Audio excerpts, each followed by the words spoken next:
एक बार की बात है, एक बिल में एक सांप रहता था। एक बाज उसको एक बार हमेशा परेशान करता रहता था और उसे समय एक विक्रम नाम के राजा थे। वह बहुत दानी थे। वह सोचता कि शायद यहाँ से एक बार राजा गुजरे तो मेरी मदद कर दे। वह वहां से गुजरने वाले से व्यक्तियों से कहता कि कोई विक्रम राजा से कह दे कि आकर मेरी मदद करें। एक दिन संजोग से विक्रम राजा वहां से जा रहे थे। वह यही कह रहा था कि विक्रम राजा मेरी मदद कर दे।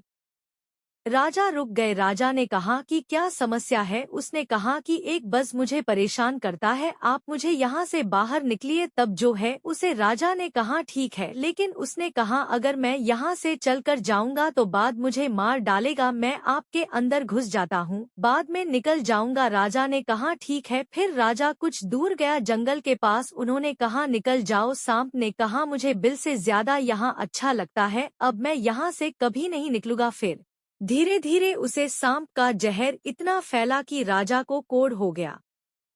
राजा पूरा शरीर कोढ़ से फैल गया। तब सोच कहाँ राज्य में जाऊं, मैं यहीं रह जाता हूँ।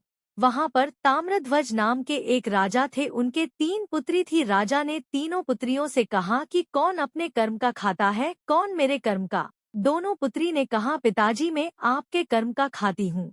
लेकिन चंद्रलेखा थी, उन्होंने कहा कि नहीं पिताजी मैं अपने कर्म का खाती हूँ। राजा को बहुत गुस्सा आया। उसने मंत्रियों से कहा दोनों के लिए राजकुमार और इसके लिए कोई कोढ़ी ही फिर दो। तब उसे समय राजा ने दोनों कन्याओं का विवाह अच्छा और विक्रम उसे समय कोढ़ी थे, उन्होंने विक्रम के साथ उसका विवाह कर दिया। एक दिन संयोग से विक्रम सो रहे थे तो एक दूसरे सांप ने आकर कहा तो कितना स्वार्थी है राजा ने तुझे शरण दी, तू उसी को कष्ट दे रहा है। अगर मेरी बात सुन रहा हो तो राजा को गंगाजल पिला दे तो सांप की मृत्यु हो जाएगी। जो राजा के अंदर सांप था उसने कहा सांप धन के ऊपर कुंडली मार के बैठा है। अगर कोई तुम्हारे ऊपर तेल डाल दे तो जो नीचे धन पड़ा है वह तो मिल जाएगा, तेरी मृत्यु हो जाएगी। या सब उसकी पत्नी चंद्रकांता सुन रही थी। उसने साधु के पास दिल के गंगाजल पिला दिया और वहां पर तेल का डिब्बा डाल दिया जिससे बहुत सारा धन मिला। उसने कहा कि पास में ही